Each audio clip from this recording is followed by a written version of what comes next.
Hello, my name is Douglas Comer.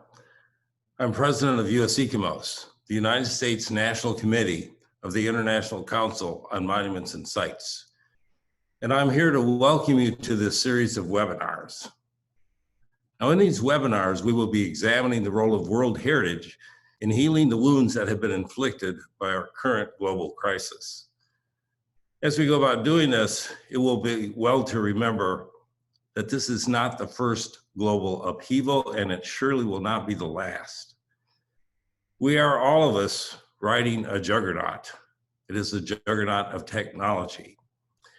And it draws us together as people and as nations more closely every day. It intertwines our fate. Now, ironically, the world today seems to be abandoning international cooperation. As an archaeologist who has worked for many decades in places all over the world, I'm very disturbed by this, because it's my strong conclusion that nations and societies have prospered when they have formed alliances. And when they have lost those alliances, things have not gone well, and sometimes those societies and nations have disappeared. ICOMOS, with 107 national committees, can help. Joining ICOMOS, one becomes a part of an international community of understanding. US ICOMOS itself also provides a network among regions and ethnic groups within the United States. I want to be clear that our goal is not the homogenization of culture, quite the opposite. Every culture brings something special to the human experience and to human knowledge. Every World Heritage Site provides a sense of place and pride, not only for the nation in which it's set, but also in the communities in which they are surrounded. And if they're managed effectively, they can be, and usually are, enormous economic drivers. But to realize all of this, I think that we need to be paid more attention to the benefits that can accrue to local communities, to local businesses, local governments, local indigenous heritage groups, and also to groups that have long been associated with World Heritage Sites in the United States, whose stories have yet to be told. Now with that, I'd like to welcome Mayor William Bell, who will be the moderator for this webinar. Mayor Bell is a very wise man.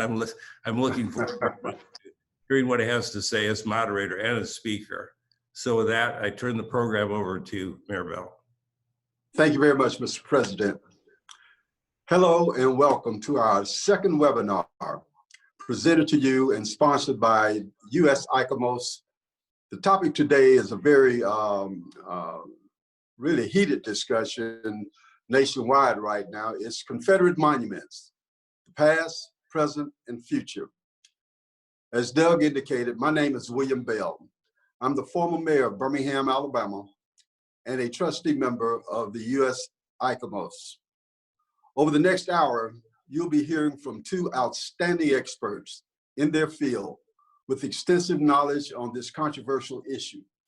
Joining me will be Ms. Callie Holloway, Senior Director of Make It Right Project, and Mr. Destry Jarvis, Vice President of US ICOMOS and the President of Outdoor Recreation Services. I will share with you the origins and original purposes of these Confederate monuments in the American South. Callie Holloway will describe these monuments and their current roles, ongoing impact, and past and present resistance to them, and the work of the Make It Right Project to have these monuments removed or at least properly interpreted for what they really stand for and represent. Destry will examine how the National Park Service might guide interpretation of monuments on park properties in the future. An opportunity for questions and answers from our online audience will follow our discussion. I will begin. You know, Confederate monuments are the physical representation of systemic racism that was developed after the abolishment of slavery at the end of the Civil War and during the period of time that's known as the Reconstruction period in the South. Between 1864 and 1870, there were three very important constitutional amendments that were passed by the United States Congress. The 13th Amendment, which was the abolishment of slavery and involuntary servitude. The 14th Amendment, which was the equal protection under the law for all native-born and naturalized citizens. And the 15th Amendment, which gave the right to vote to all male citizens. Females were not given the right to vote until it was passed in 1910 and put into effect in 1920, the Women's Suffrage Act to the Constitution. That was the 19th Amendment. Much of this was objected to by the Southern congressional delegates. Over time, the Southern delegates were able to erode the practical implementation of these amendments through states' rights arguments, which led to the rewriting of state constitutions that included so-called Jim Crow laws, which negated the effectiveness of the 13th, 14th, and 15th Amendments. In those state constitutions were both direct and indirect propagation of the delusional and invalid concept of white supremacy as part of the Southern heritage.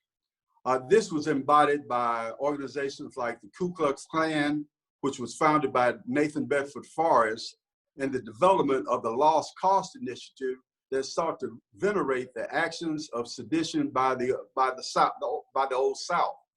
And it also sought to uplift the image of the Old South and recreate history in a different light than what it actually was. The latter cause was taken up by organizations such as the United Daughters of the Confederacy. Those organizations raised monies in the late 1800s and early 1900s to erect monuments that represented their doctrine of white supremacy and the lost cause of the Civil War. These Confederate monuments also served as a reminder to freed former slaves and their descendants that they were still in a subservient position in Southern society. The first round of monuments were built and erected in the early 1900s. They were held as an outward expression and promotion of white supremacy and the Lost Cause Initiative that was reinforced by hate groups like the Klan.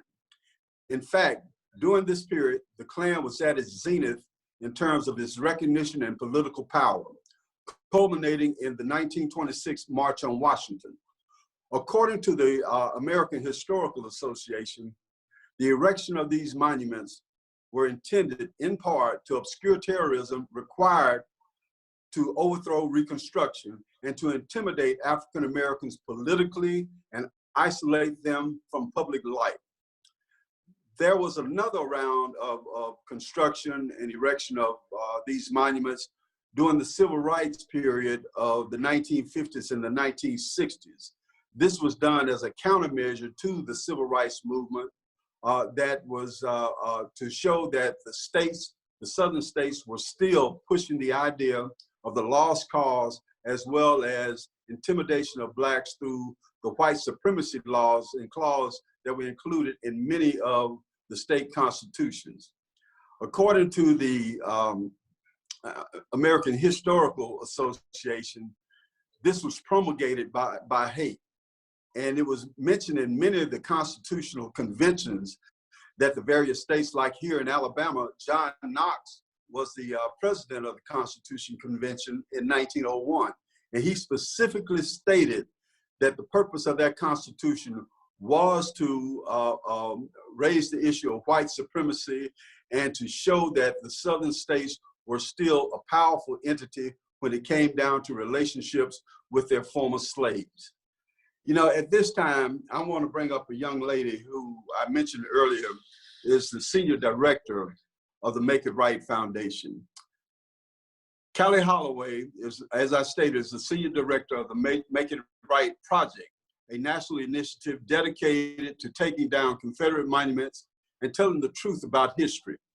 She is also a monthly columnist for The Nation and a frequent contributor to the Daily Beast. Her writings have also appeared in The Guardian, Salon, Time Magazine, the Huffington Post, the National Memo, and numerous other outlets. Cali will focus on the resistance to Confederate monuments that began soon after they were erected. Cali, just looking at this information, you're quite a prolific writer, and I can tell that you have a lot of passion for your work. So at this time, I will turn it over to Cali. Cali? Thank you so much, Mayor Bell. So I'm going to start with just a little bit of historical context. In 1837, John C. Calhoun, who at that point was a US Senator representing South Carolina, delivered a speech on the Senate floor in which he declared the enslavement of Black human beings was, I'm quoting here, instead of an evil, a good, a positive good. In that same speech, he went on to say, "Never before has the Black race of Central Africa, from the dawn of history to the present day, attained a condition so civilized and so improved, not only physically, but morally and intellectually, than during slavery." So knowing what we know today, it should come as no surprise that the white citizens of South Carolina put up a statue to honor Calhoun for saying exactly those kinds of things in the center of what's now downtown Charleston in 1887. And Black Charlestonians at the time saw this exactly for what it was. It was an act of racial terror violence, of harassment, of intimidation. And in fact, Mamie Garvin Fields, who was a Black educator and a civil rights worker from Charleston, was born 1 year after the Calhoun Monument went up. So she grew up in its shadow. And in her memoir, which was published in 1985, she wrote, and I'm quoting here, "Black people took that statue personally. As you passed by, here was Calhoun looking you in the face and telling you, 'In word, you may not be a slave, but I am back to see you stay in your place.' I believe white people were talking to us about Jim Crow through that statue." So the year the statue goes up, it's 1887, which of course is in the post-Reconstruction era. It's a time when the Klan and other white terrorist groups are regularly harassing, threatening, assaulting, and killing Black folks with absolute impunity. And yet Black Charlestonians were creative enough and brave enough to find ways to protest that statue despite the risks that doing so presented. Later in her memoir, Mamie Garvin Fields writes, "We used to carry something with us if we knew we'd be passing by that way in order to deface that statue, scratch up the coat, break the watch chain, try to knock off the nose." And when you look at newspaper accounts from the era, you find a lot of examples of that kind of iconoclasm. There's too many for me to cite here, so I'll just list a few. In 1888, the Statue of Justice, which stood at Calhoun's feet, which was part of the original statue, was found with, quote, "a tin kettle in her hand and a cigar in her mouth." In 1892, someone painted the face of the Justice statue white. And in 1894, a young Black boy named Andrew Haig shot at the figure of Justice with a tiny pistol. So in 1895, the Calhoun statue is removed. And according to the local newspaper, as the statue was being lowered off its pedestal by a rope, a group of young Black boys who turned up to watch the removal, quote, "skillfully pasted Mr. Calhoun in the eye with a lump of mud." So that first statue, the one that went up in 1887, that first figure stood about 45 feet off the ground. In 1896, the second statue goes up, and this time it's on a pedestal that's about 115 feet in the air. And officially, the original statue was removed because of aesthetics, just the idea that it wasn't a very good-looking statue. But Mamie Garvin Fields actually writes that Black children and adults beat up John C. Calhoun so badly that the whites had to come back and put him up high so we couldn't get to him. And that second Calhoun statue stood there for nearly 125 years until June 25th, just 8 weeks ago, until it was, when it was finally removed. And so when we talk about the protests that brought that statue down and is bringing down other statues right now, it is really important that we recognize that there is a rich legacy of Black resistance to racist symbols that dates back to the moment that these objects were erected. So likewise, in 1890 in Richmond, Virginia, a statue of Robert E. Lee was put up. And white citizens held parades. There were all kinds of celebrations around its unveiling. The white newspapers covered it in these glowing, gushing terms. But Black newspapers, not just locally, but actually around the country, wrote about what a disgrace it was. So the Indianapolis World wrote, "The rebel flag floats proudly in the breeze in Richmond, Virginia. It is an insult to every Union soldier. A severe penalty should be insisted upon anyone who dared to unfurl that rag, emblematic of rebellion and crime." And another newspaper out of Washington, D.C., called The People's Advocate, wrote, "The Senate has passed a bill for the protection of fish in the Potomac River. No steps have yet been taken by Congress for the protection of the lives of colored men in the South." And the most prominent Black newspaper in Richmond, which was called the Richmond Planet, dedicated pages and pages to calling out the racism and treason of this Lee monument that was going up, as well as the Confederate cause itself. The editor of the paper, John Mitchell, wrote, "The black man, quote, put up the Lee monument, and should the time come, he'll be there to take it down."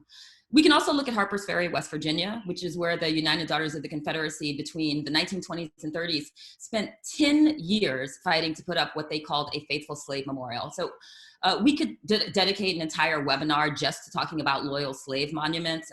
They're a type of Confederate marker that falsely portrays enslaved Black folks as content and happy, and therefore complicit in their own subjugation. But to get back to this particular monument, for nearly a decade, students and faculty at Storer College, a now defunct historically Black college in the area, led the community opposition to that monument. But in 1831, the white president of a college, a man named Henry McDonald, betrayed the student body by doing an about-face and publicly supporting its placement. At the dedication ceremony, the music director of Storer College, a Black woman named Pearl Tatton, seized the moment to give a very bold speech in which she announced that her father had been a Union soldier who fought against the enslavement of his people. And she went on to say, "We are pushing forward to a larger freedom, not in the spirit of the Black mammy, but in the spirit of new freedom and rising youth." And the African-American press had tons to say. One Black newspaper wrote that the marker proved Southern whites still hanker for the filthy institution of slavery.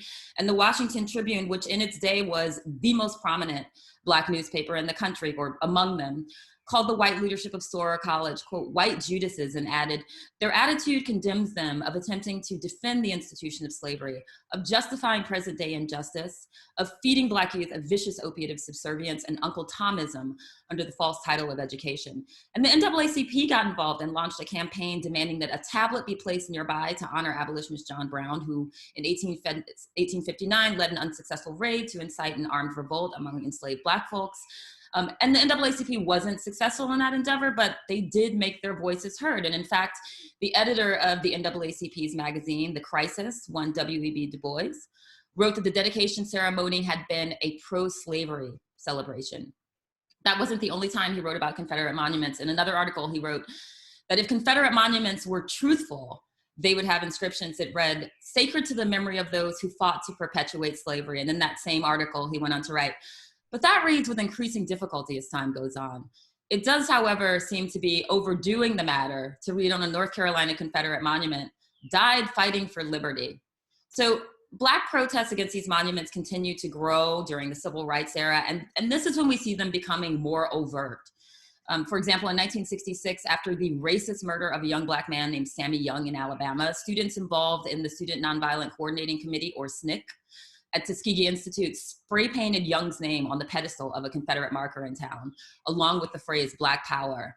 And 2 years later, just days after the assassination of Martin Luther King in 1968, students at the University of North Carolina at Chapel Hill protested a Confederate statue on the campus that was called Silent Sam by dousing the figure in paint. And they also, 2 years later, in 1970, rallied at that statue after a young Black man named James Cates was murdered by a white motorcycle gang. So after decades of protest against the Silent Sam statue, the marker was toppled by a crowd of protesters in August 2018, and that got a lot of press. But the hidden history of that action is that it was an act that was built on decades of Black resistance. And we hear so often from the defenders of Confederate markers that taking down monuments erases history, that we're in an era of political correctness run amok, that removal is an attempt to rewrite the past, but it's the monuments that try to rewrite history. And there's an attempt that they make to pretend that there was ever consensus about the tributes to those who fought for the Confederacy. The truth is, Black folks have always rejected that false claim. So, it's important that we acknowledge the history of Black resistance against Confederate monuments, because it's critical to the resistance that we're seeing today, and it's not new. And these protests stand on the shoulders and build on the protests of those Black folks that were doing what they could under the duress of Jim Crow to take these things down and to call out the racism embedded in them. And the way to thank them for that is by acknowledging their fight.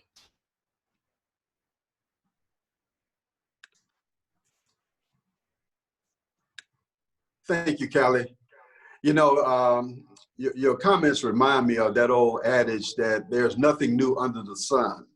For those individuals who think that today's protests against Confederate monuments are something new or current, this goes back over 130 years from the very first time that a Confederate monument was placed in a public square or public for public viewing, that there were Black voices that said, no, this is not right, this is not proper. So thank you for giving us that perspective. Thank you for having me. Absolutely. For another perspective, we're going to bring up Destry Jarvis. As I indicated before, Destry is the Vice President of U.S. ICOMOS and the President of Outdoor Recreation and Park Services.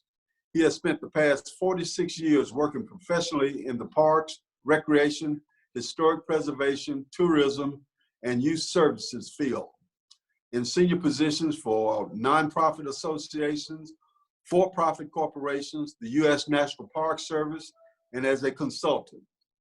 U.S. ICOMOS Vice President and Trustee Destry Jarvis will examine how the National Park Service might guide the interpretation of these monuments on national park properties in the future. Destry? Thank you, Mayor Bell, and thank you, Callie, for that wonderful presentation. I have to start with a digression. As a former U.S. Army captain with service in Vietnam, I find abhorrent the fact that there are 10 active duty military bases across the South named for traitorous Confederate generals. A.P. Hill, Beauregard, Benning, Bragg, Gordon, Hood, Lee, Pickett, Polk, and Rucker. These bases named for traitorous rebel generals should be changed. They only serve to commemorate men who betrayed their country and their oath to the U.S. Constitution. As the Washington Post's Philip Kennicott, their architectural critic, said recently in an article, celebrating racist traitors makes no sense in a modern pluralistic democratic society. In general, public monuments in public spaces must tell the complete story. Most don't. There is an inextricable link between the cultural heritage and national political and cultural identity, but Confederate statues in public spaces represent past values from a repudiated segment of society. They're clearly out of step with and profoundly offensive to our modern society. Rebel statues erected in general public spaces like courthouse grounds, schoolyards, post office facilities should be removed, all of them. These spaces are meant to serve all Americans equally, and Confederate statues there are out of context and meant to intimidate, not teach. Most Confederate statues were put up in these general public spaces long after the Civil War by adherents to the fantasy of the lost cause of the rebels, and in the Jim Crow era of massive resistance to integration. They were erected to compete with advances in civil rights. Confederate statues and monuments where they occur should all be removed when they continue to serve the purpose for which they were erected, to glorify, promote, and reinforce white supremacy, overtly or implicitly. They exist in most public spaces to commemorate Civil War social and political structure that encouraged and institutionalized racism. Two of the more prolific waves of erection of these statues correspond to the rise of the Ku Klux Klan in the 1920s, and again in the 1950s and 60s to oppose the Civil Rights Movement. They should be removed from public spaces, except where historical parks can adequately and wholly interpret them. 32 Confederate monuments have been erected in the 21st century. One of these, to Robert E. Lee, was built in 2004 on private land adjacent to Antietam Battlefield in defiance of the Park Service's refusal to put this monument up inside Antietam Battlefield. The Park Service subsequently acquired that property, incorporated it into the Battlefield Park, and today should remove it from that park. However, in general, the Park Service, among all federal agencies, is the only one that has an explicit mandate to educate all of its visitors and the public truthfully and factually. Statues must be placed in their historical context and interpreted fully. This is an essential part of the National Park Service mission and should be carried out fully with regard to these Confederate markers, memorials, and statues. Historical parks are a safe space where all visitors can learn and discuss The statues in these parks should be viewed as a communication device to tell the complete, accurate, truthful story. In the 1990s, when I was assistant director of the National Park Service, the service made a formal and conscious decision to add interpretive information at the beginning in each of its historical Civil War parks that slavery was the cause of the Civil War, not states' rights. And we have not followed through thoroughly in these places. But I think the Park Service certainly can and should and will do so.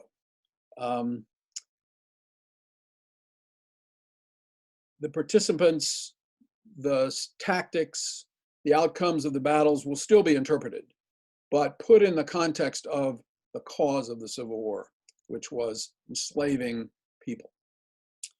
The statues belong in these historical parks, not these other public sites outside of that context where they can't be interpreted, where they aren't being interpreted, where they won't be interpreted. But they can and will be in the national parks.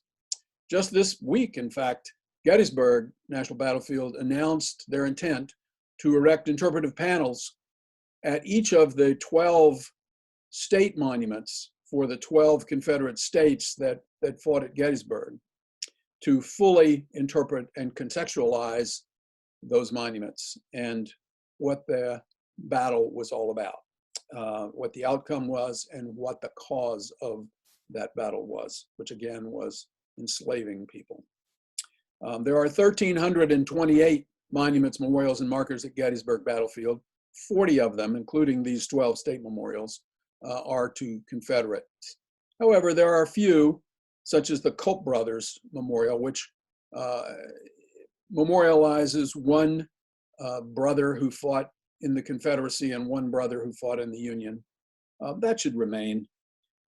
There's a Soldiers National Monument, which is erected to all who fought there and all who died there.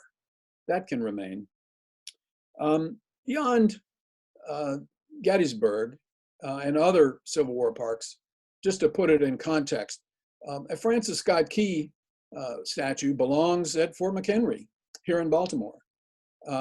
He wrote the Star Spangled Banner from a prison ship in the harbor during the battle. Christopher Columbus, the only place in the Americas where he actually supposedly set foot is a place called Salt River Bay in the Virgin Islands. A statue for Columbus belongs there, certainly, and to be fully interpreted. A statue to Andrew Jackson is appropriate at Horseshoe Bend National Military Park in Alabama, which was where his army defeated the Red Stick Creek Indians, who were allied with the British, a mere 10 months before the Battle of New Orleans, where he defeated the British rather decisively. I have the pleasure and honor of serving as a trustee of the Fort Monroe Authority in Hampton, Virginia. President Obama proclaimed Fort Monroe National Monument during his presidency. Fort Monroe was the site where the first African enslaved people arrived in 1619. The so-called 20 and odd slaves who disembarked there and were put to work. But in 1861, it's also the place where the first former enslaved people self-emancipated by escaping across the harbor and seeking asylum at Fort Monroe, were taken in as contraband of war. And by the end of the war, there were some 10,000 living there. That is known widely today as Freedom's Fortress, and especially so in the African-American community. However, in 1954, when Fort Monroe was still an active Army base, the United Daughters of the Confederacy convinced the Army to let them erect a monument, if you will, to Jefferson Davis, the president of the Confederacy, who was captured after the war and imprisoned in the casemate of Fort Monroe His cell is there in the museum, and that's interpreted. At the request of Governor Northam, the Board of Trustees at Fort Monroe voted unanimously to take down the Jefferson Davis Memorial, which sat atop the wall of the fort in very public view as a defiant gesture, in my opinion. It's gone. I think, in general, what we need is a more nuanced interpretation of the war in these places. There's legislation pending in Congress right now, actually in the House-passed Interior Appropriation Bill that covers the Park Service budget, that would require the National Park Service to remove all Confederate memorials and monuments within 180 days of enactment. That goes too far, in my opinion. Too abrupt, too total. A more nuanced approach is embodied in a bill, HR 7550, that Virginia Congressman Don McKeeshan has introduced, that would establish a process, a commission, a public review of Park Service monuments, and determine which should remain and which should go.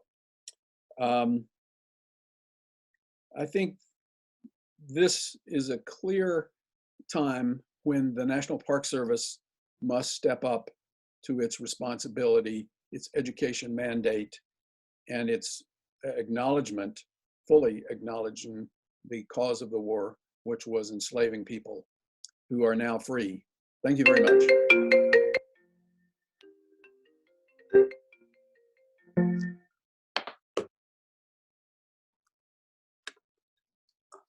Thank you, Destry. We appreciate you giving us that insight as to how parks, our national parks, should handle Confederate monuments and the interpretation of those monuments in their proper light. At this time, we're going to take several questions that have been coming in from our online audience.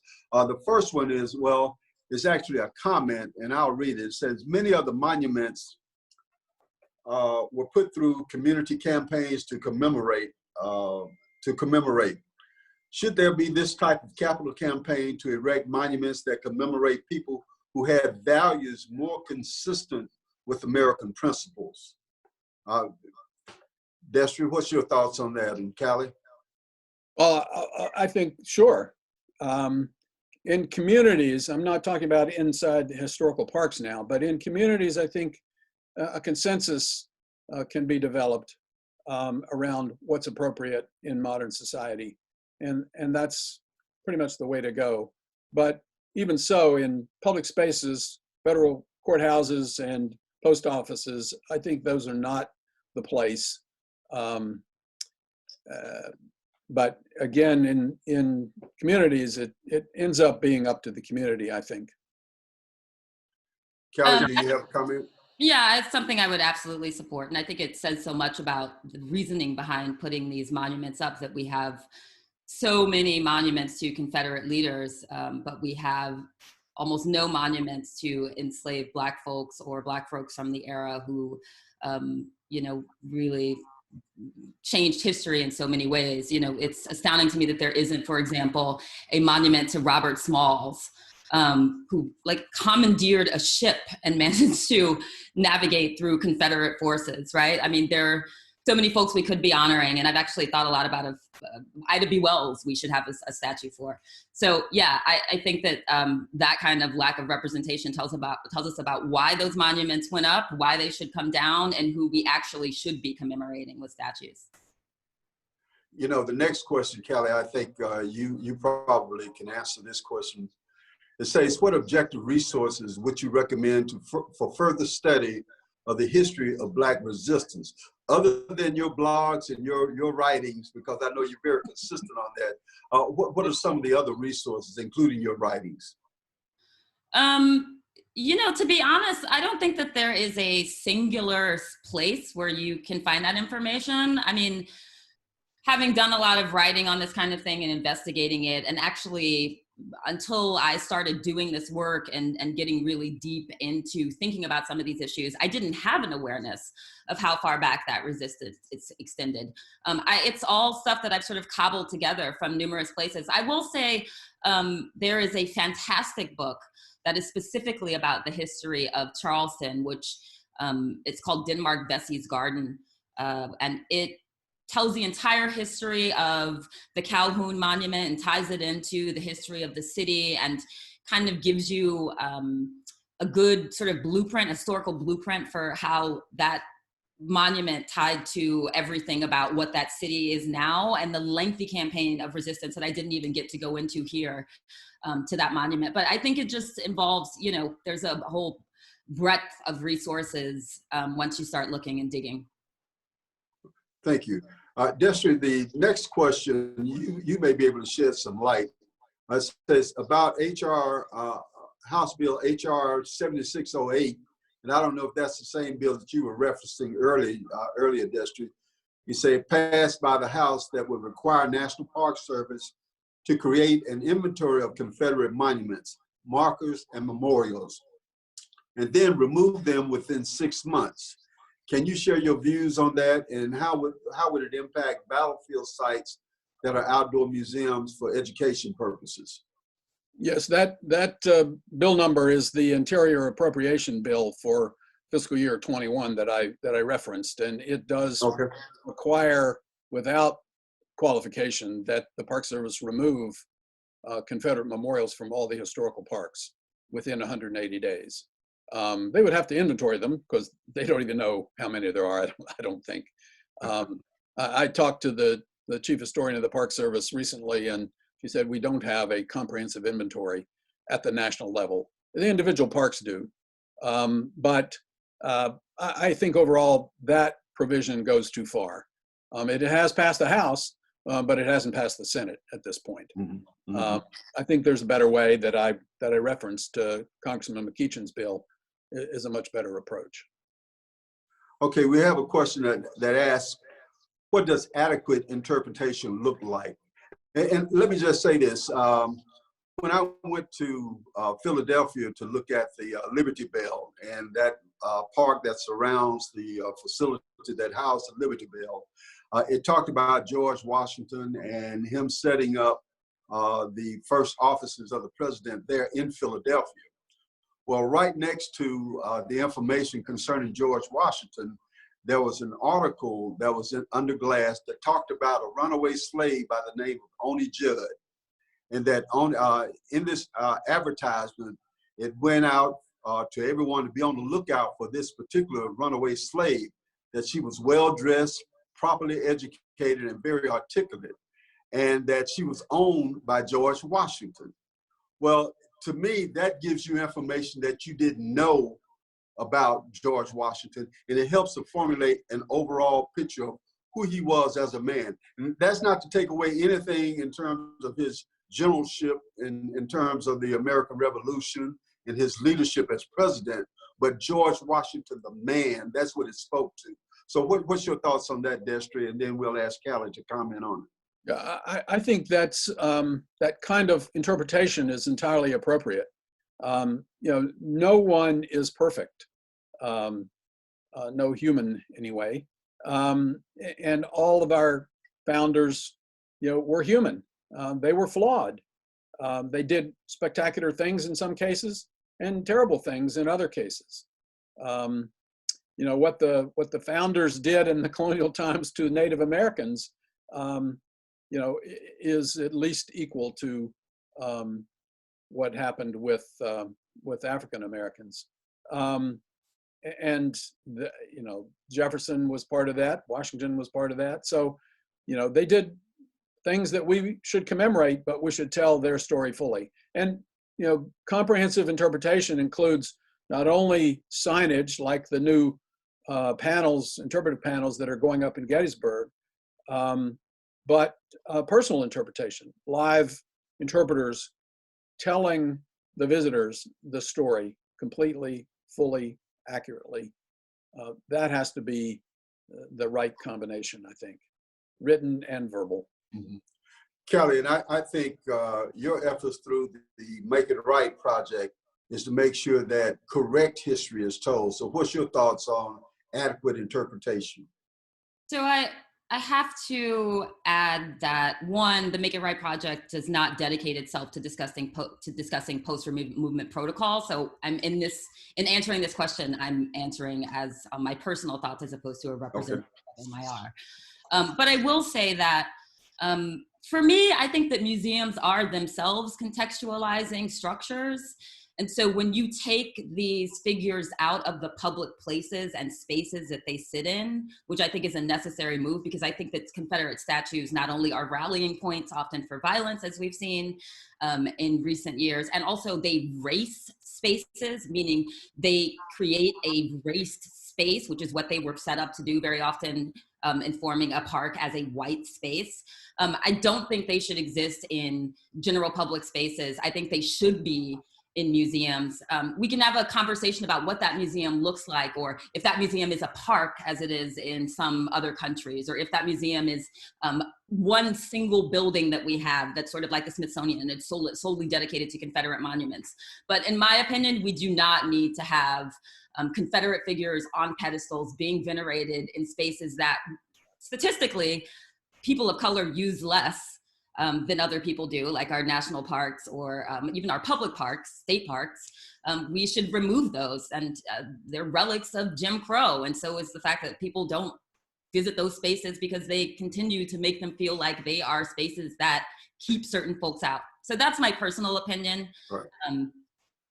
I think a good example of that is Confederate statues that are placed in county courthouse squares, where individuals have to go to that county courthouse to get their driver's license, to get their, to pay their property taxes. And you walk by that symbol of oppression as you walk into a governmental agency that should be free and clear of any prejudice in our society.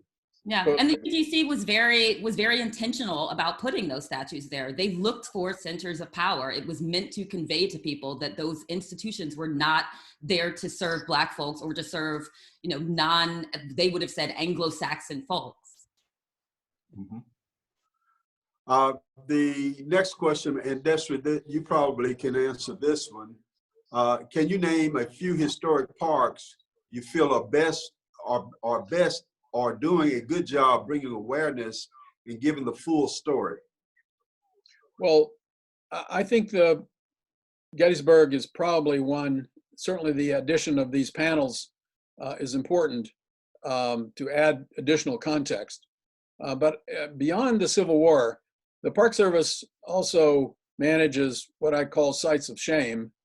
In particular, the Japanese American internment camps of World War II, where we rounded up American citizens and put them in behind barbed wires with gun emplacements for the duration of the war out of fear, unfounded fear. And the Park Service, 3 of the 10 such camps are units of the National Park System, and all 10 are National Historic Landmarks today, fully interpreted, and as a reminder of that shameful period of our history, and hopefully that because of that reminding, we don't repeat. So that is the kind of thing the Park Service can do, and I think must do in the Civil War battlefields going forward. I think on this next question, you both have given your opinions to it, but I'll still go ahead and ask the question and say, what are your thoughts on the future of removed monuments? Where should they go? Many of them are large outdoor pieces. Should there be an outdoor museum established somewhere to house and display them all? Yeah, I feel like I sort of answered that question. I'd love for us to be at the point where we're having a conversation about what we do with these monuments. I mean, in so many places, New Orleans and Baltimore and cities where they have removed Confederate monuments, those monuments end up very often sitting in storage facilities because they don't know where they're going to put them. So if we were better at having a conversation about post-removement protocols, we would be figuring that out. And I think that would be a really worthwhile conversation. There are very creative ways that we we could recontextualize these monuments and move them out of our public spaces. Yeah, and some I've read articles since this has become such a hot issue that the United Daughters of the Confederacy are repossessing such statues that are being removed from public spaces and putting them on private land. That's certainly acceptable as long as they're out of the public spaces. I mean, the one problem I have with that is both the Sons of Confederate Veterans and the United Daughters of the Confederacy, when they feel like there is a threat to a monument that they erected, they will often repossess it as a way of ensuring that that monument isn't damaged. But when it is placed on one of there's a park that that the Sons of Confederate Veterans has, where they place a lot of these things that they've repossessed.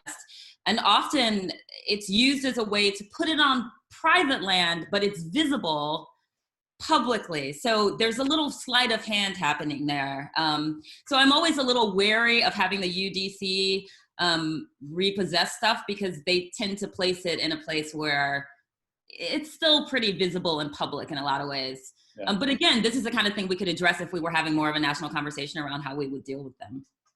Right. Okay, the next question, I think this is coming from one of our great National Park Service guys. It says, as a National Park Service guide at a Civil War park, what recommendations would you have to address visitors who raise objections to the removal of such monuments? So if somebody comes to a national park and they say, I don't want that statue removed, I don't want any statues removed, how should they address that? Well, I think if we have a process like Callie suggests and like Congressman McEachin proposes in his legislation, there will be a public vetting decision-making process that puts it in historical context and makes the decision public. I think that's the important thing. Removing in the dark of night is not appropriate. I think we need to make sure that the removals occur, in the light of public awareness and knowledge. Okay. The next question states, what makes a monument national? Who decides its nomination on UNESCO's tentative list? And what is done to prepare submission for World Heritage status? Destry, can you speak to that? Yeah, two things there. As far as national monuments are concerned, they happen either, in the unit of the National Park System nomenclature. National monuments can either be done by an act of Congress or by the president under the Antiquities Act of 1906. The individuals, what I call statues as opposed to monuments, those decisions are made on a park by park basis where it's in an historical park through the public planning process that the Park Service is required by law to pursue.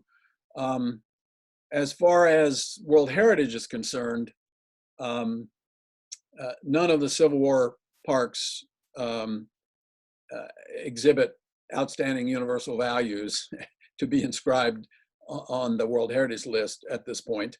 That is a requirement. I mean, we're obviously going through a serial nomination of civil rights sites at present time to be potentially inscribed on the World Heritage list at some point in the future, probably several years away.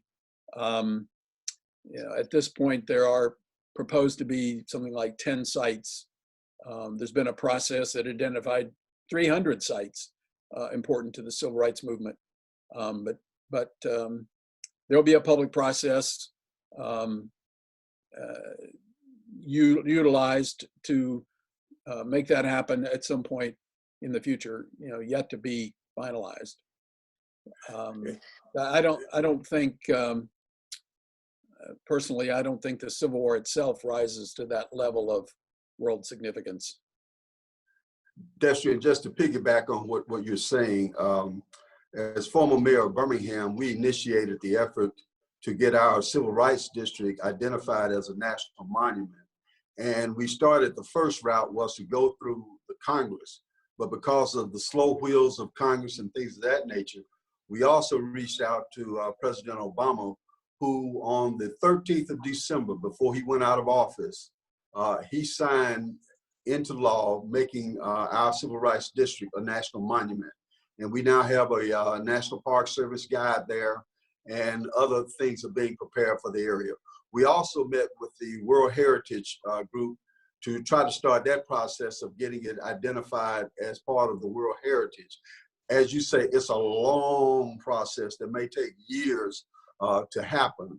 And they're very particular on monuments and sites that they're allowed to be on the World Heritage tentative list.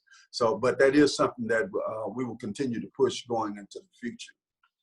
Let's see, the next question is, how is ICOMOS and the National Park Service envisioning to tell a more inclusive history of all ethnic groups coexisting at all times in the events and buildings of this nation? Okay, I guess this question is asking, how do we be inclusive of everybody who's played a role in building this nation?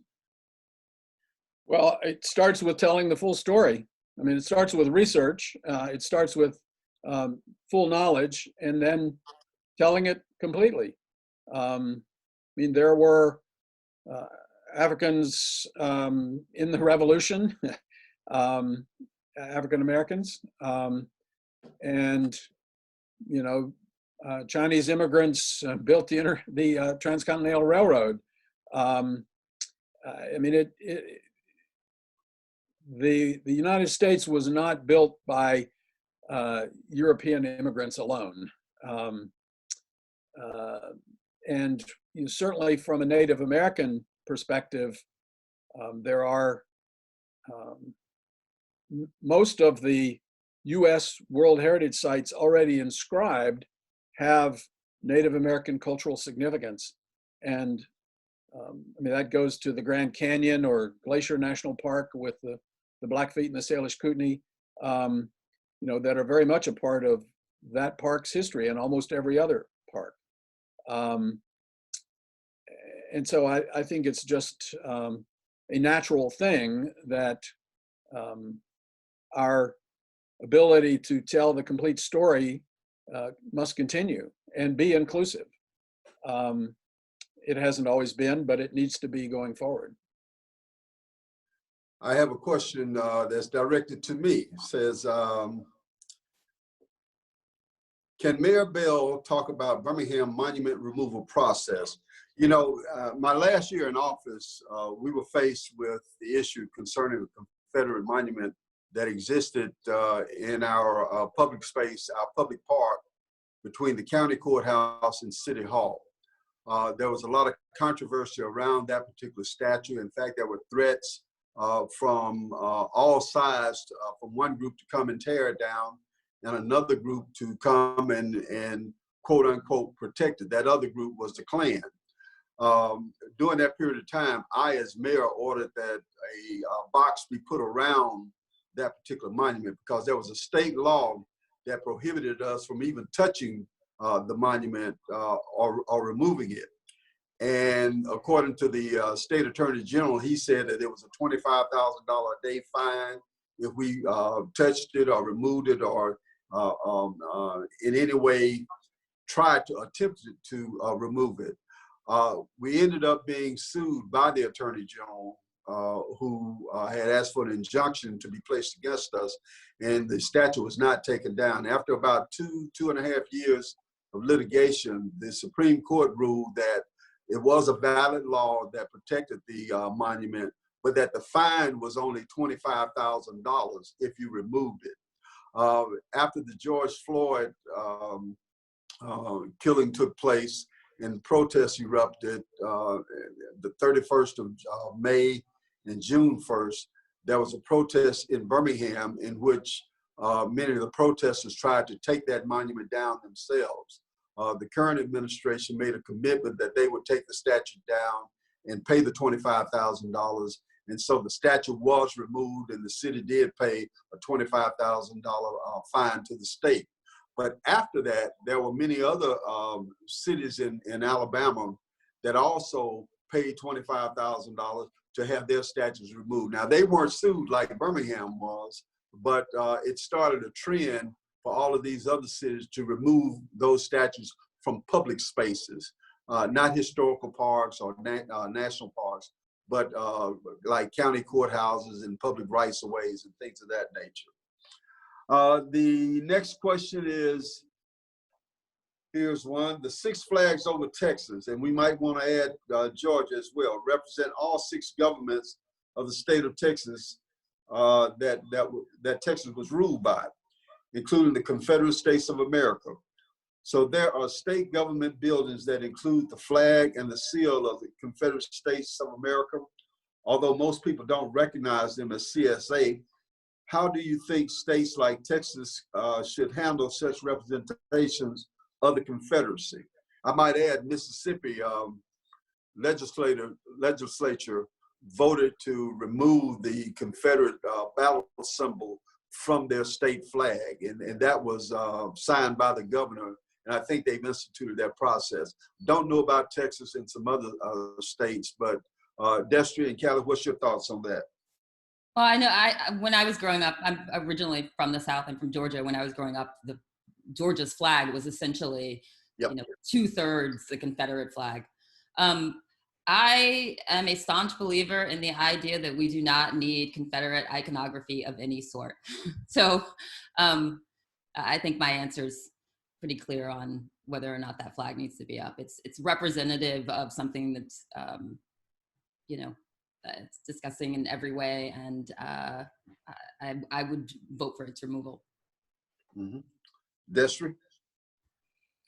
Well, I think it shouldn't exist out of context. It shouldn't exist without being fully explained and interpreted. I'm not aware that where those flags fly that there is, panels of interpretive information. So if they can't put up interpretive panels, the flag should come down. Mm-hmm. Certainly. We have another question that speaks to the chilling effect that the current debate might have on putting up any type of monument. And the question says, do you think the current debates over especially offensive figural monuments will make us less likely to propose new figural monuments of all kinds in the future?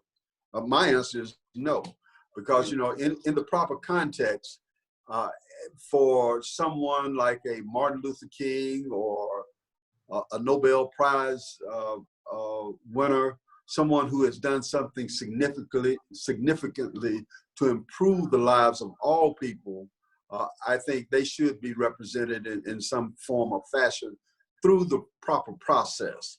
Destry, what's your thoughts on that?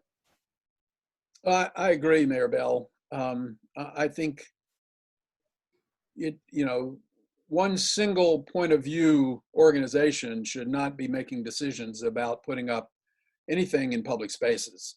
I think public spaces need to have complete public support, and they come about through a process deciding.